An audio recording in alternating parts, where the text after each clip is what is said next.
mga empleyado ng LG Isabela City nagpakitang gilas sa Eksena 2025 The Happy Isabela Employees Talent Exposition.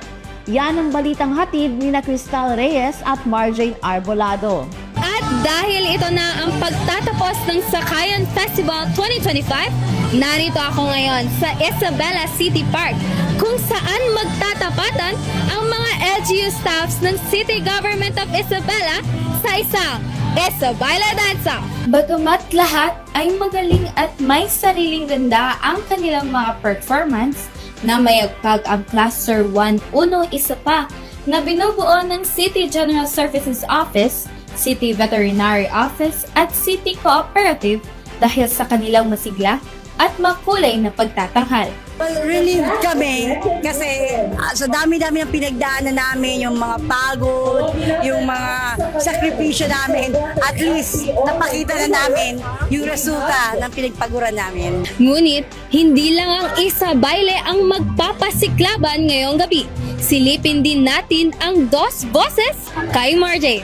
Marjane? Narito tayo sa isa sa pinaka-aabangan na kompetisyon ng Sakayan Festival, ang Dos Boses. Mamamangha tayo sa ating makikita sa entabladong ito, kung saan isang performer lang, ngunit dalawang boses ang ating maririnig, isang babae at isang lalaki.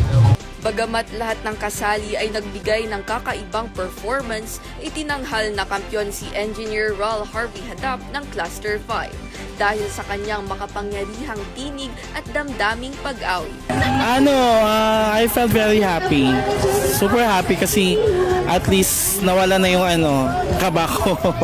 Kasi kanina before ako mag-perform, I was really nervous. Pero after that, naipakita ko na yung performance ko, then okay na.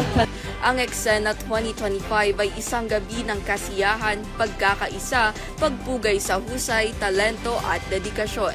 Isang patunay na kapag sama-sama, kayang maghatid ng ligaya at inspirasyon ang bawat Isabelan. Marjane Arbolado, Balitang Hap Isabela. Cristal Reyes, Balitang Hap Isabela.